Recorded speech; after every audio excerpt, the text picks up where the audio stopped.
Bueno, vamos a dar comienzo a la charla. Hoy vamos a hablar de la envidia. Existe una diferencia sutil entre codicia y envidia. La codicia se enfoca en las cosas y la envidia más en las personas. Este ego está íntimamente vinculado al término avaricia, ¿no es cierto? Que es el afán o deseo descontrolado, excesivo de poseer riquezas para atesorarla, ¿no es cierto? Sin embargo, la codicia se diferencia de la avaricia en que no presenta la voluntad esa de atesorar, más bien la de gastar, la codicia en sí. Pero la avaricia, codicia para guardar y no tocar, tener en sí. La envidia, fijarse en la bendición del otro y no en la nuestra propia. El orgullo es más mirar hacia nosotros mismos que hacia nuestras bendiciones que nos da Él, ¿no es cierto? Y ya la codicia es mirar más a lo que anhelamos que a lo que actualmente tenemos, ¿no es cierto? Entonces, podemos concluir que la envidia es la madre del resentimiento, un sentimiento que no busca que a uno le vaya mejor, sino que al otro le vaya peor. Ese es el deseo que tiene normalmente la envidia. Cuando en una congregación, familia, trabajo, comienzan los celos, muy pronto los cimientos de una relación basada en aceptación y amor se destruyen. Este ruaj solo puede ser contrarrestado cuando lo reconocemos por lo que es el pecado de la envidia. Queremos lo que la otra persona tiene o es, o sea, su posición, su bendición, su belleza, lo que sea, ¿no es cierto? Y no queremos que esa persona lo tenga, sobre todo. Y si la otra persona no lo tiene, bueno, no importa, ¿no es cierto? Lo que queremos es que los demás no lo tengan, sino yo no puedo tenerlo, que nadie lo tenga. Una cosa así más o menos es la envidia.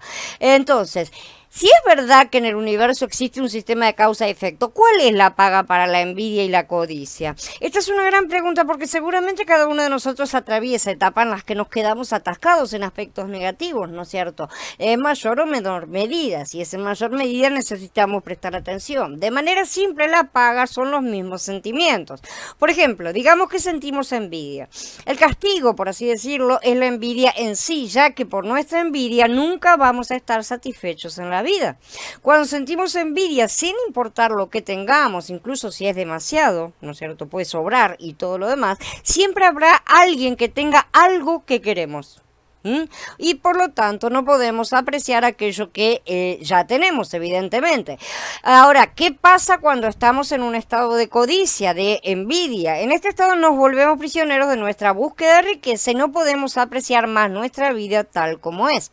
Nuestra codicia se convierte en nuestra prisión y nuestra prisión es nuestro castigo. Entonces, cuando sentimos esto, no vivimos felices porque no podemos hacerlo, ¿no es cierto? Estamos constantemente preocupados con quién va a hablar de mí, qué va a decir de mí, qué va a estar cerca de mí, ¿no es cierto? Todo ese tipo de cosas porque va más allá de el tener en sí cosas, sino de las sensaciones o percepciones que la persona tenga. En los dos casos este comportamiento termina volviéndose una fortaleza siempre, ¿no es cierto? Y finalmente será una maldición que transmitiremos a las próximas generaciones. La lengua hebrea tiene una sola raíz para los términos celo y celos, ¿sí? Es la palabra caná. Tanto, ¿no es cierto?, para el celo de una cosa o los celos, ¿no es cierto? Al referirse a seres humanos pecadores, esta raíz hebrea puede traducirse como envidia o rivalidad, ¿no es cierto? También tenemos la palabra quiná, que deriva de caná. No obstante, en griego hay más de una palabra que se traduce como celos, ¿sí? Tenemos el término zelos, ¿sí? El cual, al igual que su equivalente hebreo, puede referirse a las dos cosas. Y otro vocablo es sonos, que tiene una connotación únicamente negativa, ¿sí? Y se traduce siempre como envidia. ¿Cómo se usaba esta palabra en la antigua Grecia? El diccionario dice, a diferencia del hombre avariento, el que adolece de sonos no necesariamente desea los bienes que le molestan que el otro tenga. Sencillamente no quiere que esas otras personas los tengan. Difiere del hombre competitivo en que, a diferencia de este, su objetivo no es ganar, sino evitar que los demás ganen. Esa es la base de la envidia. El envidioso casi nunca está al tanto de que la causa principal de sus problemas es su propia actitud y no los demás. ¿Sí? Una de las peculiaridades del hombre envidioso o phtoneros, ¿no? Que como se diría en griego, dice el mismo diccionario, es que no tiene conciencia de su propia personalidad. Cuando se le pide que justifique su conducta, que por qué está haciendo lo que hace, siempre se dice a sí mismo y dice a los demás que sus críticas son justificadas y están motivadas por la injusticia de la situación, cosa que normalmente no explica. Se le pregunta por qué habla así de un amigo, responde que lo hace para su beneficio, el beneficio de la otra persona. Pero nunca termina las cosas porque en realidad pasa más por un sentimiento que está dentro de la persona que por una situación verdaderamente lógica. Matillá y Mordejai usan este término griego, ¿no? Para designar el móvil, lo que moviliza a los individuos responsables de la muerte de Yahshua, justamente, porque sabía que por envidia, y utiliza esa palabra, lo habían entregado a los principales sacerdotes, ¿no es cierto? Y sí, los motivaba la envidia. Esta insana emoción también ha hecho que los apóstatas odien cruelmente a los que fueron sus hermanos o viceversa.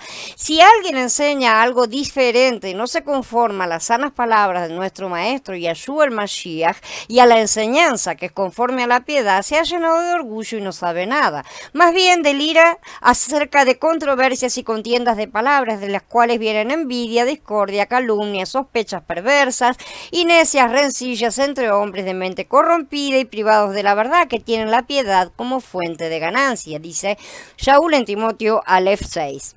No sorprende que a los envidiosos se les impida la entrada en el reino de Elohim. Yahweh ha decretado que todos los que sigan llenos de envidia sean merecedores de muerte. Como ellos no se dignaron tener en cuenta a Yahweh, los abandonó él a una mente reprobada, así para que hagan lo que no deben. Se han llenado de toda injusticia, maldad, avaricia y perversidad. Están colmados de envidia, homicidios, contiendas, engaños, malas intenciones, dicen Romanillín. Y en Galut ya dice, ahora bien, las obras de la carne son evidentes. Estas son, y menciona varias entre las cuales dice celos, envidias, borracheras, orgías y otras semejantes a estas, de las cuales les advierto, como ya lo hice antes, que los que hacen estas cosas no heredarán el reino de Elohim. Ejemplos en personajes bíblicos. Vamos a empezar por Caín, ¿sí? El primer hijo de Adán y Jabá. Él se enfureció porque Yahweh rechazó su sacrificio, pero aceptó el de Abel, ¿no es cierto? Y aunque estaba en sus manos remediar la situación, se dejó cegar por la envidia y acabó asesinando a su hermano. Con razón, las escrituras afirman que Caín era del maligno, ¿no es cierto? Hablemos también de los 10 hermanos de Yosef. Acá también tuvimos una situación de envidia. Ellos lo envidiaban por la relación tan especial que lo unía con su padre, y más lo odiaron cuando Yosef les contó los sueños proféticos, hasta quisieron matarlo, como ya hemos estudiado, ¿no es cierto? Al final lo vendieron como esclavo y tuvieron la crueldad de decirle al padre que su hijo había muerto, que había sido asesinado por una bestia, por una fiera. Eso sí, años después reconocieron su pecado, cuando dijeron, somos culpables tocante a nuestro hermano, porque vimos la angustia de su alma cuando suplicaba de nosotros que tuviéramos compasión, pero no escuchamos.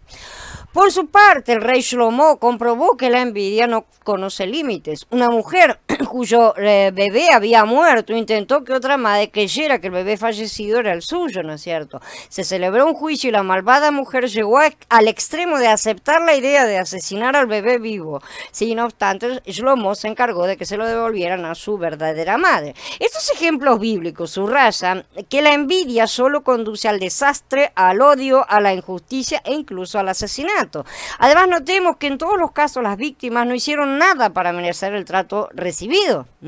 ¿Qué podemos hacer para impedir que la envidia controle nuestra vida? ¿Hay algún antídoto para este veneno? Porque es un veneno. Debido a que los filisteos envidiaban la prosperidad de Yitzhak, cegaron los pozos, ¿no es cierto?, que dependía de los que dependían los rebaños, ¿no es cierto?, y las propias personas. Por último, su rey le exigió a Yitzhak que se marchara de la zona.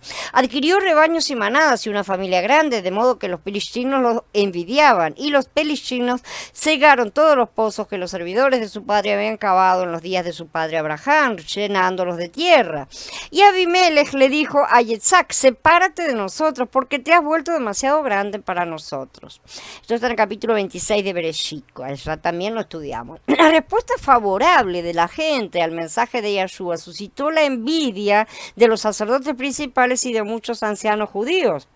Le estaban robando la clientela, le pensaron. Su envidia alcanzó niveles insospechados cuando lo entregaron a la muerte, realmente.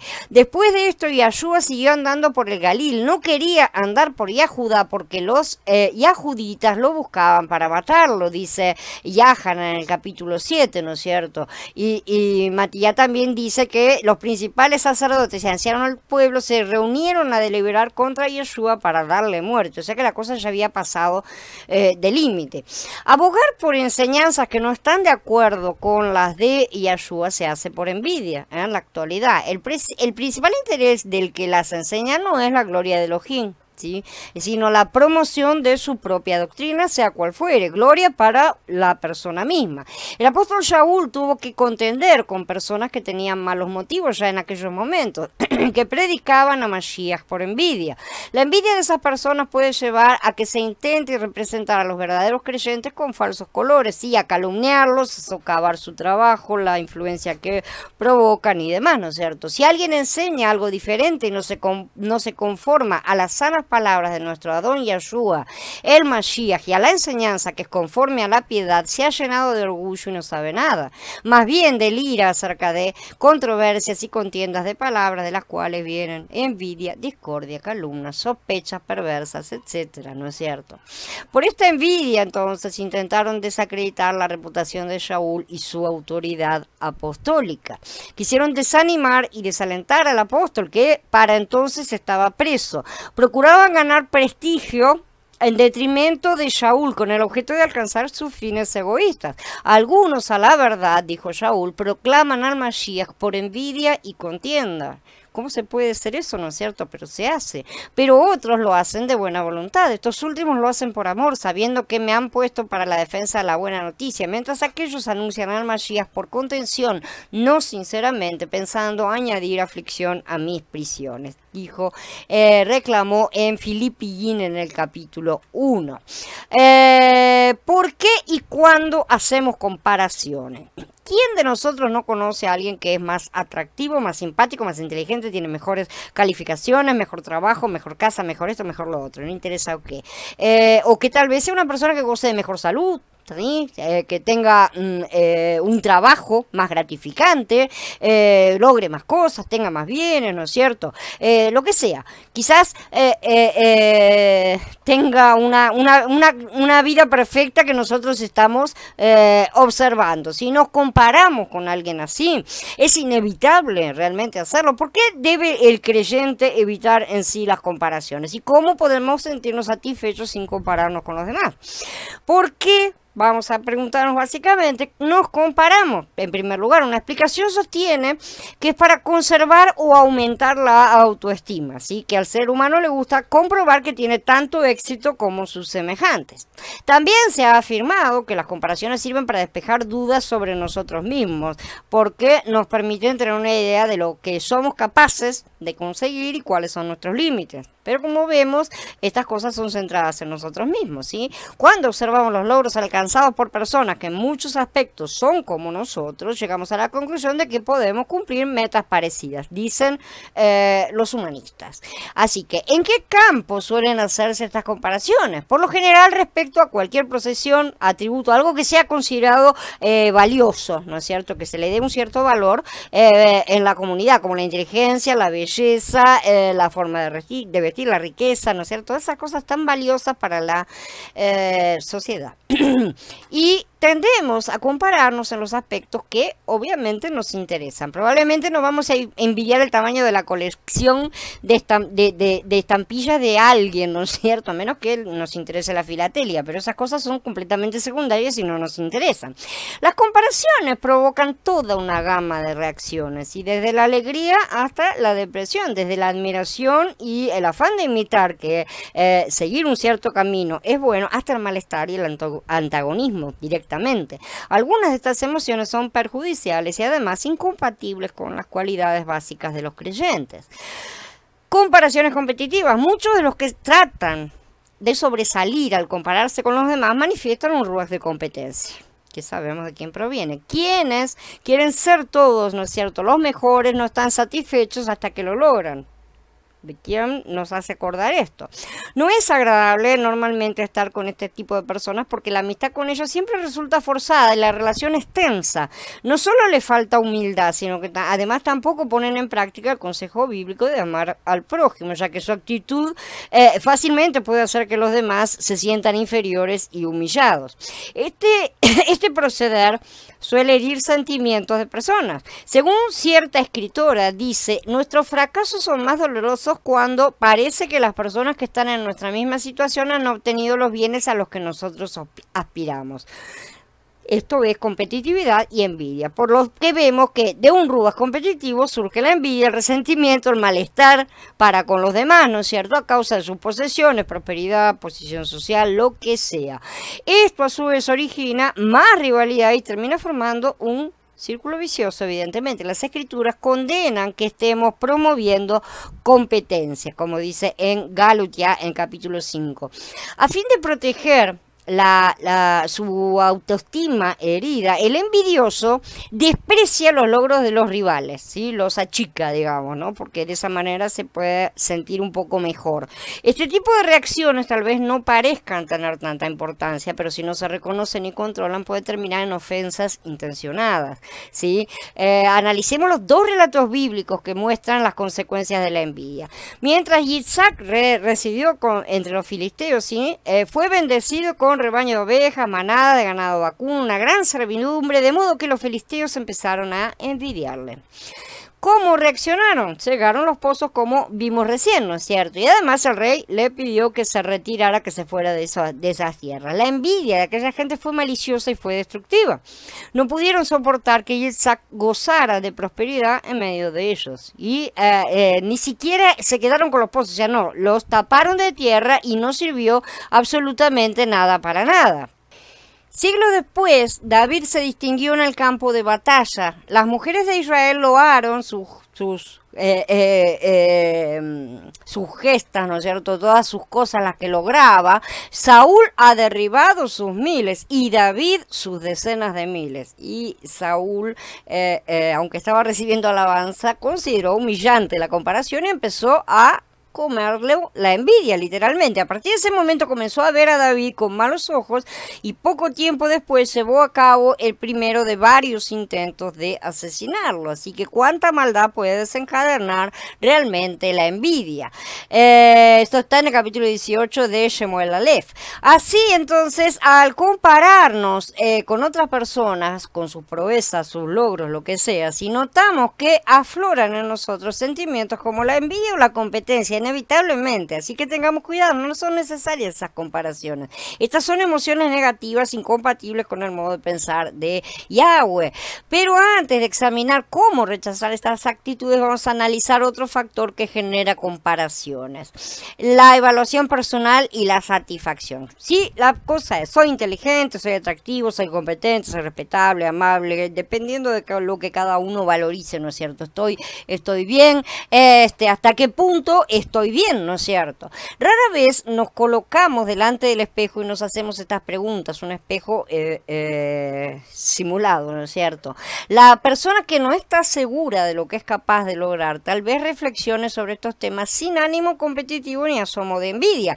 Tan solo lo hace para evaluarse. Estoy bien en esta postura, en la postura que estoy. Todos necesitamos tener esa evaluación y esa parte no es negativa, ¿sí? No necesariamente va a llegar a ser algo negativo. Ahora bien, compararse con los demás no es la forma correcta de establecer cómo estamos nosotros posicionados.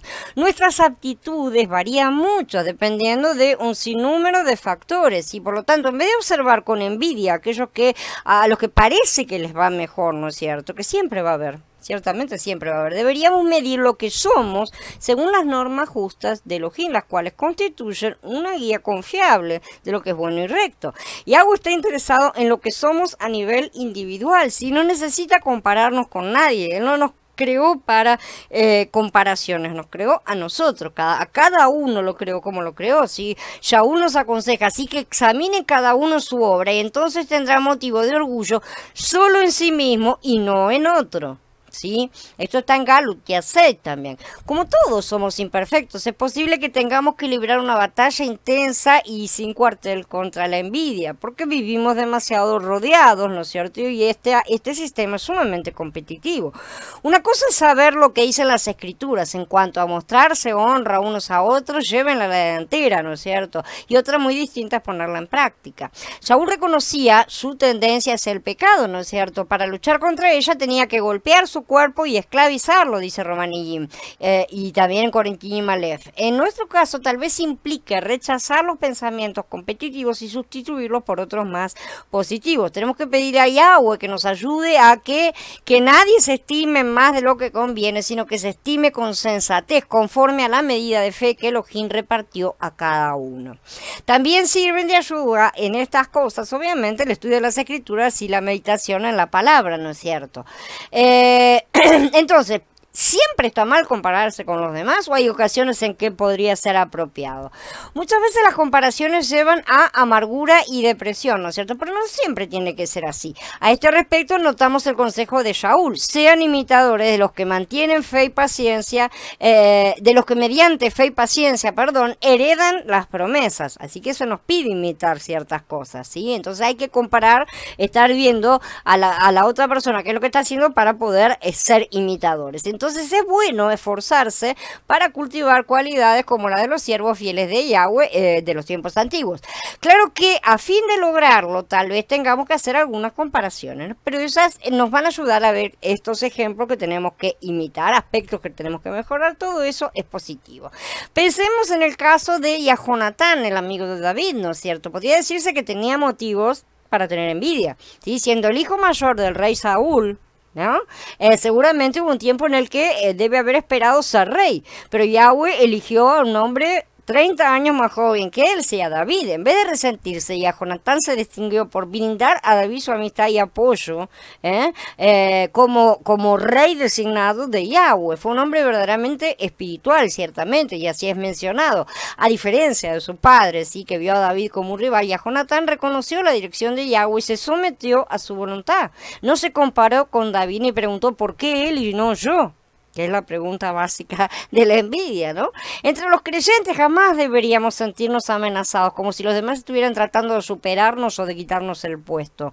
La rivalidad no debe tener cabida entre los creyentes. Los creyentes maduros se caracterizan por la cooperación, la unidad y el amor, y no la competencia. Si amamos a alguien, deseamos su bien, evidentemente. Nos sentimos felices cuando le va bien, cuando tiene éxito y cuando es feliz, ¿sí? De modo que si en la congregación alguien obtiene cierto privilegio, lo correcto sería estar contentos todos con eso. Esa fue la actitud justamente de Yahonatán. Exactamente eso fue lo que él hizo. Al igual que a él se nos va a bendecir si apoyamos a los que sirven fielmente en los puestos de responsabilidad de la organización de Yahweh. Es apropiado admirar el excelente ejemplo de nuestros compañeros creyentes. Si son correctos, está bien. Una comparación equilibrada con ellos, porque todos somos humanos, ¿sí? Puede impulsarnos a imitar su fe, pero tampoco es una cuestión de santificarlos en un sentido que se conviertan en fanatismo, y tampoco de que si se llega a equivocar, siendo que es un ser humano, lo crucifiquen, como ya han sucedido esas cosas en muchas denominaciones. Entonces, si no tenemos cuidado, la la imitación puede convertirse en competencia. Tenemos que ser muy equilibrados. Y el ser humano caído no es equilibrado. Siempre está empujando el péndulo de un extremo al otro. Necesitamos estar siempre prestando atención a dónde estamos llevando el péndulo. Si nos sentimos superados por alguien a quien admiramos y tratamos de denigrarlo o criticarlo por eso, ¿no es cierto?, para justificar, tratamos de rebajar sus logros para justificar que nosotros no alcanzamos, la imitación está dando paso a la envidia. Lo cierto es que ningún ser humano imperfecto ofrece un modelo ideal. No podemos estar apoyándonos en eso. Por esa razón las escrituras nos dicen, háganse imitadores de Elohim como hijos amados. Y también que Fa dice, pues para eso lo llamaron, porque también el Mashiach sufrió por ustedes, dejándoles un ejemplo para que sigan sus pisadas. Entonces tenemos un modelo al cual debemos seguir, ¿no es cierto? Lo que debemos esforzarnos por imitar son las cualidades de Yahweh que están manifestadas en Yahshua. Su amor, su afecto, su compasión, su humildad, ¿no es cierto? Tenemos que dedicar tiempo a compararnos con sus cualidades, propósitos y su manera de hacer las cosas. Esta comparación sí puede enriquecer nuestra vida porque nos provee una guía confiable, estabilidad, seguridad, además de ayudarnos a alcanzar la medida que corresponde a creyentes maduros, ¿no es cierto? Si nos concentramos en hacer todo cuanto podamos por imitar los ejemplos perfectos de Yahweh, de Yahshua, no hay duda de que nos vamos a sentir menos propensos a compararnos con nuestro prójimo, porque veremos que nuestro prójimo está tan como nosotros, ¿sí? Nosotros tenemos un modelo muy superior a cualquier prójimo que podamos tener, por lo tanto no necesitamos compararnos con los demás. La gente que consigue lo que quiere mediante el fraude y la violencia puede disfrutar a veces por un tiempo de prosperidad, seguridad, buena salud. Es posible que los inicuos incluso tengan una muerte pacífica y no angustiosa. Cuando un siervo de Elohim observa que sus circunstancias son menos favorables que las de los inicuos, puede ser que permita que la envidia erosione su aprecio por el valor de hacer la voluntad divina, ¿no es cierto? Como diciendo, yo me esfuerzo y como me va. Y el otro que hace todo desastre, ¿cómo le va? Esto le sucedió al salmista Asaf, ¿no es cierto? Pero yo por poco doy un mal paso, poco faltó para que resbalaran mis pies, porque tuve envidia de los arrogantes al ver la prosperidad de los malvados. Ellos no se preocupan por la muerte, su cuerpo se mantiene vigoroso, no pasan trabajo como los otros mortales, ni reciben golpes como los demás hombres. Por eso el orgullo les sirve de collar, se ponen como manto la licenciosidad, los ojos se les saltan de gordura, tienen más de lo que puede desear el corazón, se mofan y hablan con maldad de hacer violencia, hablan con altanería, abren la boca contra el cielo y su lengua recorre la tierra, y así golpean a su pueblo una y otra vez, hasta que escurren su última lágrima. Entonces dice, ¿podrá saberlo él? ¿Podrá haber conocimiento de esto en el Elión?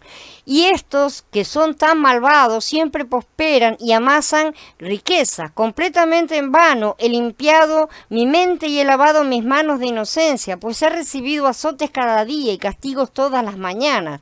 Si decidieras decir estas cosas, traicionaría el linaje de tus hijos. Meditaba yo para entender esto, pero me resultaba muy difícil hasta que entré en el santuario de Elohim y entendí el paradero de ellos. Este es el Mizmor 73. Por eso en repetidas ocasiones las escrituras ofrecen sólidas razones, ¿no es cierto?, por las que no se debe envidiar a los malhechores ni adoptar sus caminos, obviamente. Los que practican la injusticia son tan transitorios como la hierba que se seca enseguida debajo del calor del sol. No te enojes por causa de los malvados, ni tengas envidia de los malhechores, que como pasto serán pronto cortados, como la hierba verde se secarán, dice el Mizmor 37. Aunque los que consiguen sus objetivos mediante la violencia disfruten de prosperidad, son detestables a Yahweh, están bajo su maldición. No envidies a un hombre sin ley, ni escojas ninguno de sus caminos, porque el desviado es una abominación para Yahweh, pero él intima con el sincero. La maldición de Yahweh está sobre la casa del malvado, pero él bendice el hogar del justo. Y la vida de esta gente no tiene futuro. Dice, no envidies a los pecadores en tu corazón, sino solo a los respetuosos de Elohim en todo tiempo, porque entonces tendrás un futuro y tu esperanza nunca fallará. No envidies a los malvados, no desees estar con ellos, no te dejes enojar por malhechores, no te dejes molestar por los malvados, porque no hay futuro para el hombre malo. la lámpara del malvado se apaga. La patética suerte de la persona envidiosa se anuncia también en otro de los proverbios. El hombre de ojo maligno se agita tras cosas valiosas, pero no sabe que la carencia misma le sobrevendrá. Este ojo maligno es Ayin Ra, ¿sí? Esto es, también se traduce, la expresión significa tacaño, avaro. Envidioso, codicioso, o sea, todo lo relacionado a esto. En efecto, la persona de ojo envidioso, ¿no es cierto?, se encamina a la carencia, se esfuerza por elevarse a sí misma a la altura de aquellos a los que está envidiando, ¿no es cierto?, pero al mismo tiempo se degrada en sentido moral, sacrificando los principios justos, sacrificando todo lo que es moral, y se va corrompiendo por dentro, ¿no es cierto?, va siendo carcomido literalmente. Aún si consigue riquezas, son temporales y tiene que abandonarlas cuando le viene la muerte. De modo que se ha esforzado o agitado por nada. Yahshua mencionó el ojo envidioso, o sea, literalmente inicuo, ¿no es cierto?, entre las cosas inicuas que proceden del interior del hombre y lo contaminan. Dice avaricia, malicia, engaños, indecencia, envidia, calumnia, arrogancia, estupideces. Todas estas cosas malvadas vienen de dentro y hacen a la persona impura, dice Mordejai. La envidia, entonces, es una de las obras despreciables de la carne que se interpone en el camino hacia el reino de Elohim, dice Galutia. Sin embargo, con la ayuda del Ruach de Elohim sí es posible evitarla. Por eso digo, anden en el espíritu y así jamás satisfarán los malos deseos de la carne, porque la carne desea todo lo que es contrario al espíritu. Entonces vemos que se hace siempre en las escrituras esta diferencia entre andar en la carne y andar en el espíritu. Y el espíritu lo que es contrario a la carne. Ambos se oponen mutuamente para que ustedes no hagan lo que quisieran. Pero si se dejan guiar por el espíritu, no están bajo la ley. Ahora que vivimos en el espíritu, andemos en el espíritu. No seamos vanidosos, irritándonos unos a otros y envidiándonos unos a otros. ¿Qué es lo que dice acá? Pero si se dejan guiar por el espíritu, no están bajo la ley. O sea que si andamos en la carne, nos colocamos automáticamente bajo la ley. Porque en otro tiempo nosotros también éramos insensatos, desobedientes, extraviados, estábamos esclavizados por diversas pasiones y placeres, viviendo en malicia y en envidia, éramos aborrecibles, odiándonos unos a otros, pero cuando se manifestó la bondad de Yahweh, nuestro Salvador, y su amor por los hombres, Él nos salvó, no por las obras de justicia que nosotros hubiésemos hecho, sino según su misericordia, por medio del lavamiento, de la regeneración y de la renovación del Espíritu de santidad. Y que fa amonesta, ya que han dejado toda maldad, todo engaño, hipocresía, envidia y toda maledicencia, deseen como niños recién nacidos la leche espiritual no adulterada, para que por ella crezcan para salvación. Antídotos infalibles para la envidia: sentir amor y cariño por los hermanos, ¿sí? Esto es básico. El apóstol Kefa exhortó, habiendo purificado sus vidas en obediencia a la verdad, para un amor fraternal no fingido, ámense unos a otros ardientemente y de corazón puro. ¿Cómo es el amor verdadero? ¿Cómo es ese amor fraternal no fingido? Shaul responde: el amor es sufrido y bondadoso, el amor no es celoso, no se vanagloria, no se hincha, no se porta indecentemente, no busca sus propios intereses. Sin duda, un sentimiento como este tiene que contrarrestar cualquier tendencia a la envidia. No hay forma, ¿sí? Jonatán dio un gran ejemplo en este sentido, ¿no es cierto? Porque en lugar de envidiar a David, optó por amarlo como a su propia alma, como está escrito. Otro punto: relacionarse con personas espirituales, pero verdaderamente espirituales, ¿no es cierto? El autor del Mizmor 73, Asaf, sintió envidia de los malvados, porque estaba en contacto con esas personas, ¿no es cierto?, que llevaban una vida de lujo y despreocupados, ¿no es cierto? Entonces, ¿qué hizo para no dejarse vencer por esos pensamientos? Hasta que entré en el santuario de Elohim y entendí el paradero de ellos. Si nos vamos afuera, nos vamos al mundo, nos ponemos en contacto con toda esa gente, ciertamente nos va a dar rabia, nos va a dar hasta llegar a la envidia, esa diferencia injusta que hay en esta, sobre todo en esta sociedad, ¿no es cierto? Entonces, lo que tenemos que hacer es entrar en el santuario de Elohim, ¿sí? A relacionarse con otros siervos de Yahweh. Cuando él regresó, ¿no es cierto?, volvió a menospreciar los beneficios de estar cerca de Yahweh, pero yo hallo mi felicidad en acercarme a Elohim, en poner mi confianza en Adonai Yahweh y en contar todas sus obras. Continuó diciendo un poco más adelante. Lo mismo nos ocurrirá a nosotros si nunca dejamos de asistir a las reuniones creyendo, ¿no es cierto?, a las reuniones con nuestros hermanos. Hacer el bien, otra cosa que también es evidentemente contraria a todo lo demás. Cuando Caín comenzó a cultivar odio y envidia, ¿qué le dijo Yahweh? ¿Qué le dijo? Hacer lo bueno, le dijo, ¿no es cierto?, que tenía que hacer lo bueno. Este consejo también es útil para todos nosotros los creyentes. Yahshua mandó amar a Yahweh, tu Elohim, con todo tu corazón, con toda tu alma y toda tu mente. Y también amar a tu prójimo como a ti mismo, ¿no es cierto? Cuando nuestra vida gira en torno a servir a Yahweh, a ayudar al prójimo, sentimos una satisfacción que elimina cualquier envidia que haya en nuestro interior, ¿sí? Si servimos a Elohim y al prójimo participando cuanto podamos en nuestro trabajo de predicación, enseñanza, en lo que Él nos coloca, ¿no es cierto?, recibiremos la bendición de Yahweh como está escrito. Alegrarse con los que se regocijan. Otro punto, como dice Romanillí en capítulo 12, Yahshua celebró el éxito de sus discípulos y les aseguró que alcanzarían logros mayores que él en su predicación. No fue para nada envidioso, ¿no es cierto? ¿Sí? Los siervos de Yahweh somos un pueblo unido y cada éxito individual es una bendición para todos. Que todos los miembros se preocupen unos por otros, de manera que si un miembro sufre, todos los miembros sufren con él. Y si un miembro recibe honra, todos los miembros se gozan con él. Por eso, si un creyente, si a uno se le asigna una nueva responsabilidad, no deberíamos alegrarnos en lugar de tener envidia. Ese tipo de cosas es lo que necesitamos también revertir en nuestra vida. Vamos a ver la base espiritual de este mandamiento, porque es muy importante. El 10º mandamiento es más que la suma de los otros mandamientos y establece el fundamento espiritual de toda la ley. Básicamente, porque cualquier hombre que pueda evitar codiciar en su corazón nunca va a dejar de amar a Elohim y al prójimo como a sí mismo.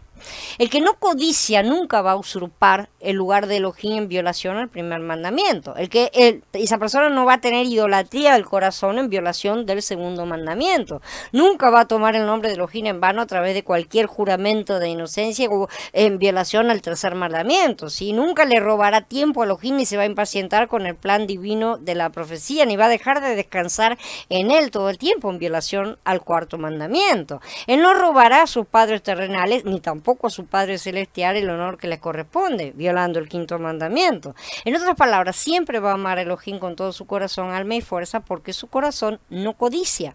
Un hombre así no va a codiciar la vida de su prójimo, violando el sexto mandamiento, ni la esposa de su prójimo en violación del séptimo mandamiento. No va a robar a su vecino en violación del octavo, porque no va a codiciar nada que pertenezca a su prójimo. No va a dar falso testimonio contra su prójimo en violación al noveno mandamiento, porque no va a codiciar la reputación, la posición, la propiedad, nada, ni va a mentir para privar a nadie de sus derechos legales. En otras palabras, este mandamiento prohíbe el egoísmo y promueve la generosidad. Es justamente todo lo contrario de codiciar, ¿no es cierto? Si un hombre lo mantiene, siempre amará a su prójimo como a sí mismo. La enseñanza de Yahshua en el Sermón del Monte hizo que la ley se enfocara más claramente en el real significado de la misma, así que lo que la mayoría de la gente había entendido por la enseñanza de los rabinos. Él no abolió la ley, sino que mostró la mente de Elohim en sus preceptos. Tampoco la completó en el sentido de que la guardó por nosotros. Y él no guardó la ley por nosotros en un sentido sustitutivo, como muchos aseguran, que ahora ya no necesitan guardarla. No es así. Él la guardó toda para ser completamente inocente en su muerte. Él hizo todo porque tenía que ser perfecto, sacrificio perfecto.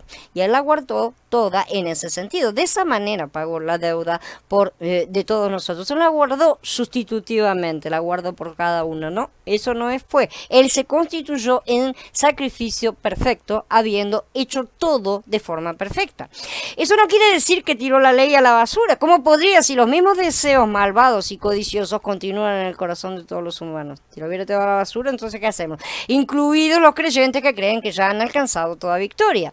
No piensen que he venido a abolir la ley y los profetas. No he venido a abolir, sino a cumplir, dijo él, ¿no es cierto? Sin embargo, después de decir esto, continuó explicando que había más en la ley que su significado superficial. Porque les digo que a menos que su justicia supere mucho la de los escribas y fariseos, no entrarán en el reino de los cielos. ¿Cómo pudo la justicia de Mashiach superar a la de los líderes religiosos? ¿Y de qué manera las enseñanzas de Yahshua mostraron en mayor profundidad la mente de Elohim que las enseñanzas de aquellos líderes? El contraste se ve en la frase favorita de Yahshua, justamente en este sermón, ¿no? Oíste que se les dijo a los antiguos, pero yo te digo, ¿no es cierto? Y aparece, es mencionada varias veces en el capítulo 5 de Matiyá. En otras palabras, Yahshua intentó contrastar la enseñanza tradicional con perspectiva espiritual de la misma, la perspectiva de Yahweh.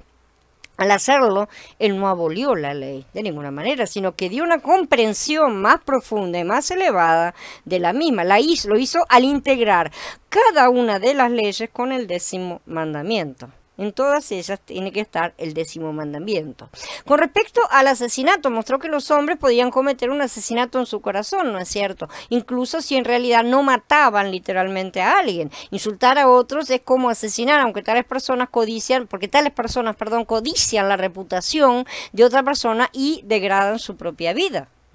Con respecto al adulterio, mostró que los hombres podían cometer adulterio en sus corazones, ¿no es cierto? Incluso si no cometían el acto manifiesto, al codiciar la esposa de otro hombre, estaban codiciando. Con respecto a la ley de igual peso y medidas, donde el juicio de la ley especifica ojo por ojo y diente por diente, mostró cómo esta ley puede aplicarse erróneamente si se hiciera sin piedad. Si un hombre es insultado con una bofetada en la mejilla, tiene el derecho legal de ir a la corte y se le otorga el derecho de abofetear a quien lo abofeteó primero. Eso es lo que la ley indica. Sin embargo, si la víctima no codicia su propia reputación u honor, podría poner la otra mejilla en lugar de defender sus propios derechos con un corazón codicioso, y esto es amor ágape.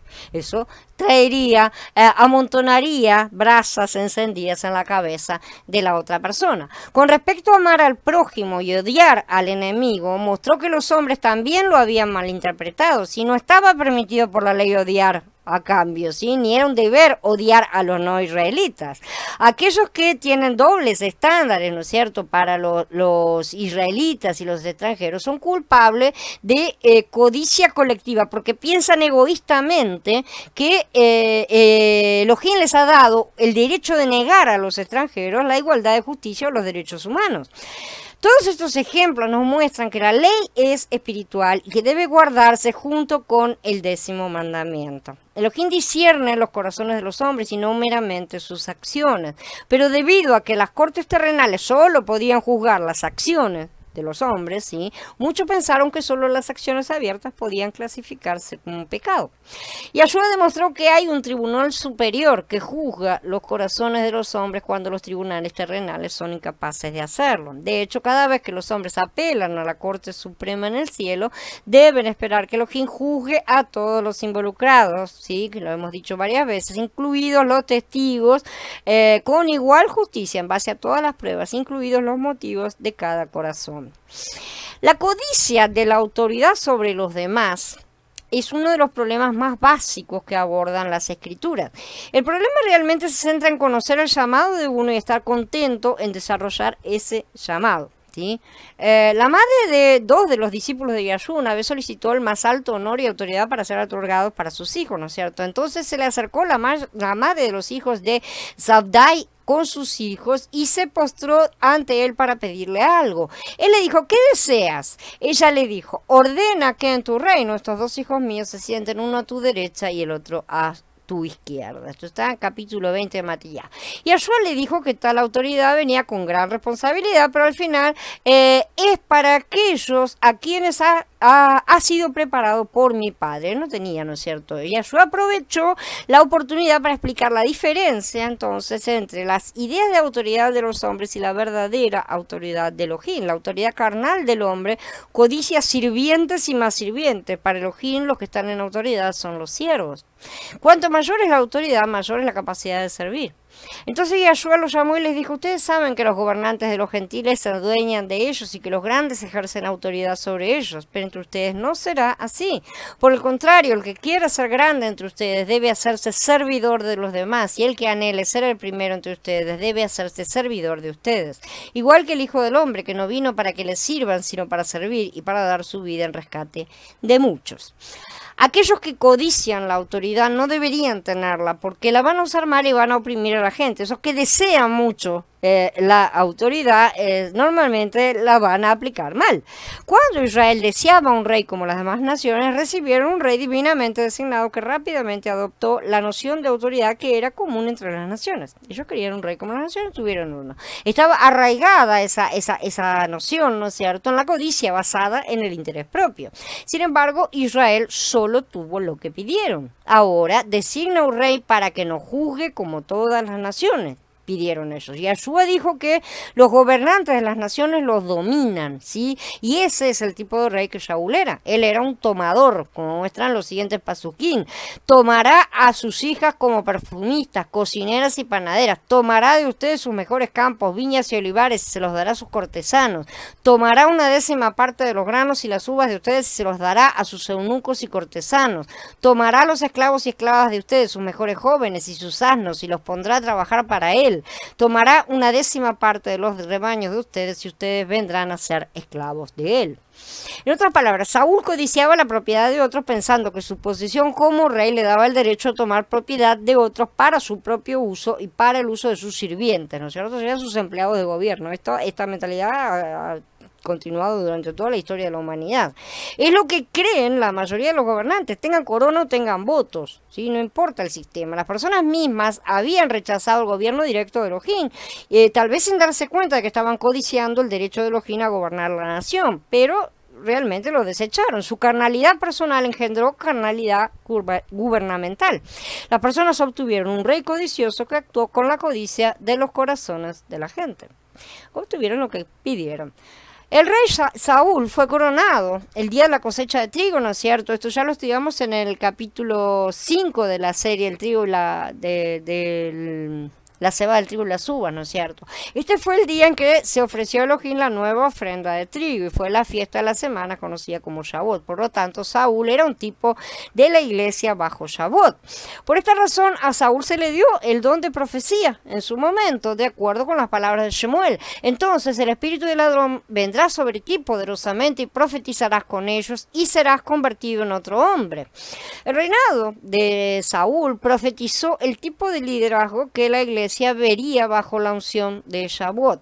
El hecho de que Saúl profetizara no denigra en sí el uso de la profecía, pero sí muestra que el don profético y el oficio pueden ser objeto de abuso por parte de aquellos que no han tratado con la codicia de sus corazones.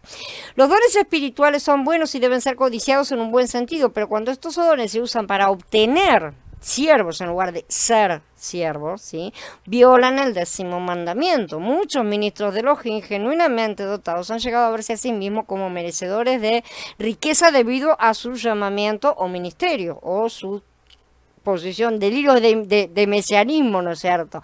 No soy defensora, ¿no es cierto?, de vivir en la pobreza. A nadie le gusta. No es la carencia en sí, ¿no es cierto?, sino que nosotros, como Shaul, tenemos que aprender a estar contentos en cualquier estado en el que nos encontremos. Él conocía tanto la abundancia como la privación, dijo en Filipenses, porque esto era parte del entrenamiento de Elohim para erradicar todo rastro de codicia de su corazón, que su conducta esté libre de la avaricia, contentos con lo que tienen ahora, porque él mismo ha dicho, nunca te abandonaré, ni jamás te desampararé. La base de la sociedad divina, el 10º mandamiento, entonces, es el fundamento de una sociedad piadosa, ¿no es cierto? Cuando se aplica correctamente, protege la propiedad privada, la prosperidad que ha sido ganada por el trabajo, de la propiedad, perdón, que ha sido ganada por el trabajo. Elohim posee todo lo que él ha creado, ¿no es cierto?, por derecho de su trabajo. Él creó, es suyo. Nuestro trabajo se suma a lo que Elohim posee. Y por lo tanto nuestros derechos de propiedad se basan en la cantidad de trabajo que hemos realizado, no en la posesión de las cosas. En otras palabras, Yahweh es el dueño del árbol, pero si hacemos una silla, ¿no es cierto? Por ejemplo, de ese árbol, somos dueños del trabajo que tomó hacer esa silla. Si pensamos que la tierra, los árboles o cualquier cosa en la naturaleza son propiedad del hombre, es un robo basado en la codicia. Estamos robándole a Yahweh. Los gobiernos seculares son culpables de esto en la medida en que se han expulsado a Elohim de su trono como rey de reyes, ¿no es cierto? Y se han apropiado de todo. Estos gobiernos usurpan el lugar de Elohim, su codicia se dedique a la gente generalmente en forma de impuestos excesivos. La codicia no conoce frontera, la codicia no tiene límites. Su objetivo es apropiarse de toda propiedad para sí misma y esclavizar a todos los hombres como si fueran propiedad personal del gobierno. Cuando los gobiernos codician la soberanía de Yahweh, actúan como si hubieran trabajado ellos para crear la tierra y todas sus personas y todos sus recursos le pertenecen al Estado. Los gobiernos soberanos que han usurpado el lugar de Elohim invariablemente infringen las leyes tributarias de Yahweh y las reemplazan con los impuestos codiciosos del hombre. Esto va a terminar porque leemos en las escrituras cómo Elohim derribó al rey de Babel hasta que entendió la soberanía de Elohim sobre Babel, ¿no es cierto? Al final del tiempo de humillación del rey, escribió su testimonio sobre cómo él comprendió que todos los gobiernos de los hombres estaban bajo Elohim. Pero al cabo de los días, yo, Nabucodonosor, alcé mis ojos al cielo y se me devolvió la razón. Entonces bendije al Elial Supremo, alabé y glorifiqué al que vive para siempre, porque su dominio es eterno y su reino de generación en generación. Todos los habitantes de la tierra se consideran como nada. Él hace según su voluntad con el ejército del cielo y con los habitantes de la tierra. No hay quien detenga su mano, ni quien le diga, ¿qué haces? En el mismo tiempo se me devolvió la razón y mi dignidad y mi esplendor volvieron a mí para gloria de mi reino. Mis altos oficiales y mis nobles me buscaron. Yo quedé restituido a mi reino y se me añadió aún mayor grandeza. Ahora yo, Nabucodonosor, alabo, exalto y glorifico al Rey del cielo porque todas sus obras son verdad y sus caminos son justicia. Él puede humillar a los que se portan con arrogancia, afirmó Nabucodonosor en el capítulo 4 de Daniel. La historia nos muestra que todos los imperios de bestias aprendieron la misma lección y llegaron a reconocer la soberanía de Elohim en algún momento de la historia. Hoy somos gobernados por la manifestación final de estos imperios de bestias y Elohim está afirmando una vez más su soberanía. Los sistemas financieros del mundo se están desintegrando y toda la codicia de estos gobernantes mundiales será expuesta y devolverán la soberanía a Elohim. Los gobiernos seculares serán cosas del pasado, ya que los hombres van a reconocer que conocer al Rey Yahshua y su ley perfecta es el único camino hacia la libertad, la felicidad y la paz mundial.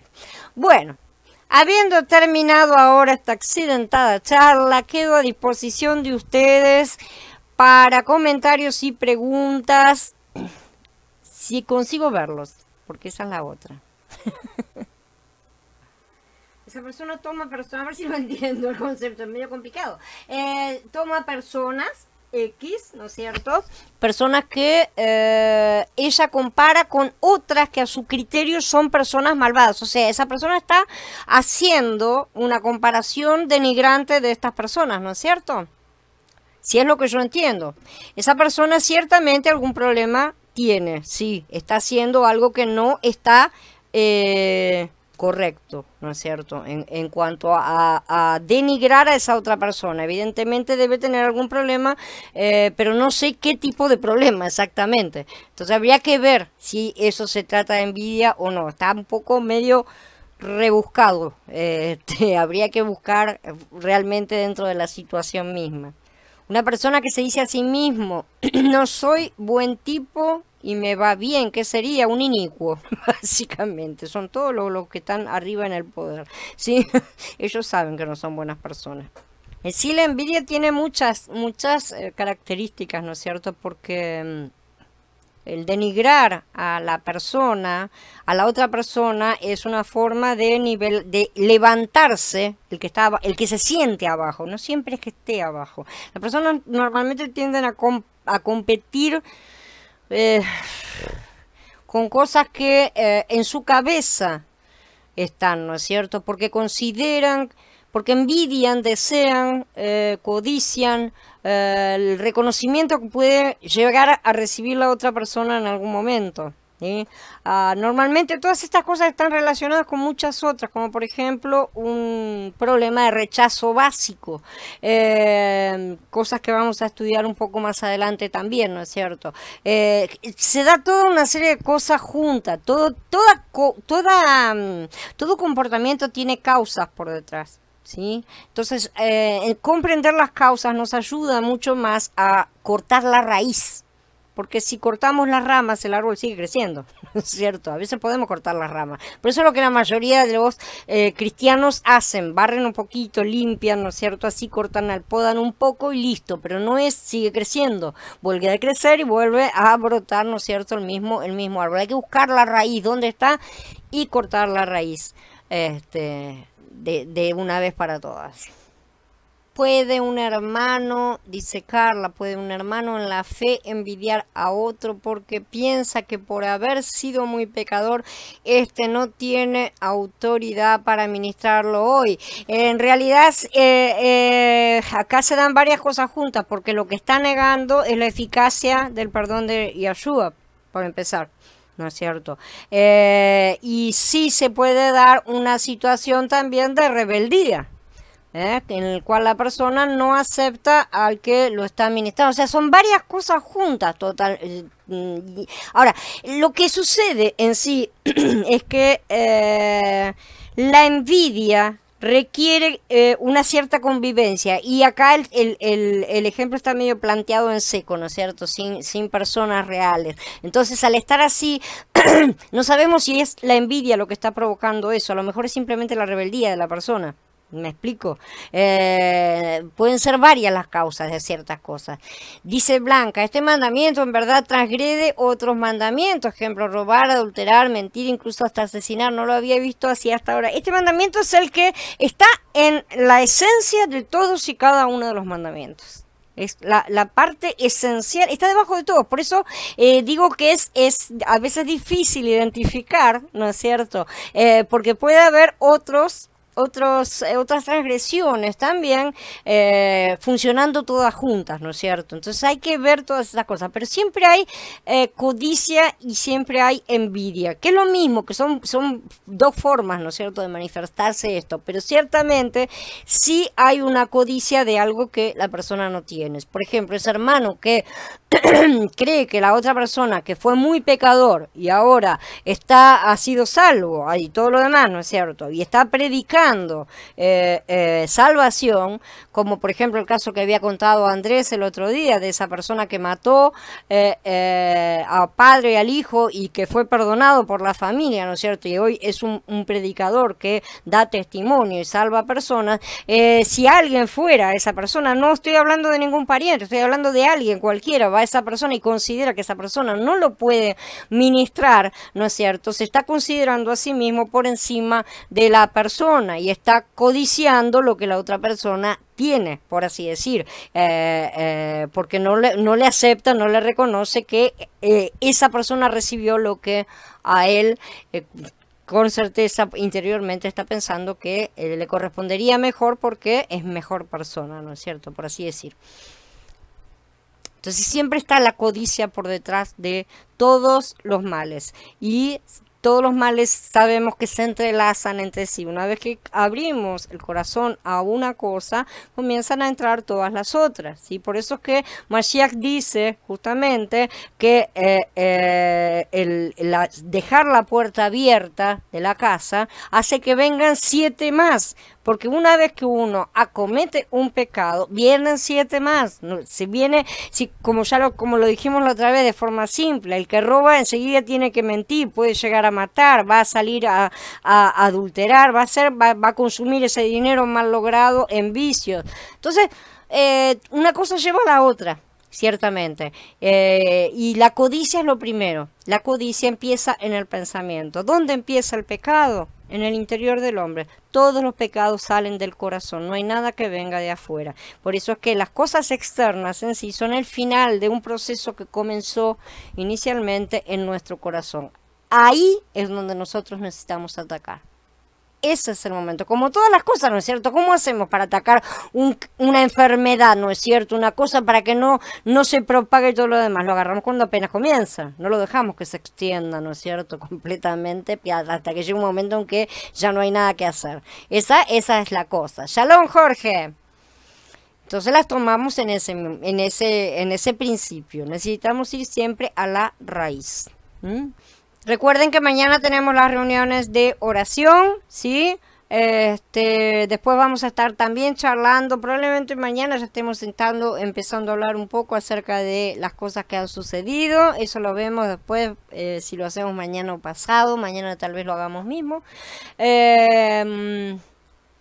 Para no dejar pasar tanto tiempo. Así que bueno, si no hay más preguntas... A ver, Viri me dice, no cabe duda que un pecado lleva al otro. No hay forma, no hay forma. Una vez que, por eso que dice, ¿no es cierto? Jacob, Santiago también, el que transgrede un mandamiento los ha transgredido a todos. No hay forma, no hay forma. ¿Sí? Cuando lo empezamos a analizar realmente, vemos eso. Entonces, bueno, hay que centrarse en el comienzo, ¿dónde está el inicio? En la mente, en esos pensamientos, ¿no es cierto? Que están en nuestro interior. Hay que cortarlos cuando empiezan a dar vueltas. Y para eso, ¿qué necesitamos? Mucho conocer, ¿no es cierto? Mucho estar prestando atención a los síntomas y mucho apoyarnos los unos en los otros, ciertamente. Porque esa es la forma de ayudarnos unos a otros a no caer. Dice Mili, la envidia es un mal que corrompe toda el alma, te llena de amargura, inconformidad y malos deseos para los demás, ciertamente. No son felices, tampoco hacen feliz a nadie y no quieren la felicidad de los demás, ciertamente. Es un mal que hay que erradicar completamente. Tenés toda la razón, Mili, es exactamente así. La envidia es un...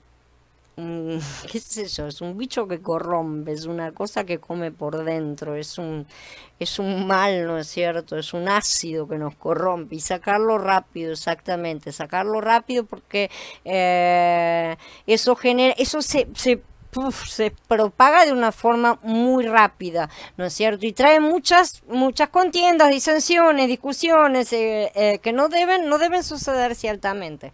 Entonces, hay que evitarlo rápidamente. Bueno, si nadie más quiere decir nada, vamos a dar por encerrada la charla. Abba nos bendiga a todos. Nos vemos mañana. Shalom a todos, hermanos.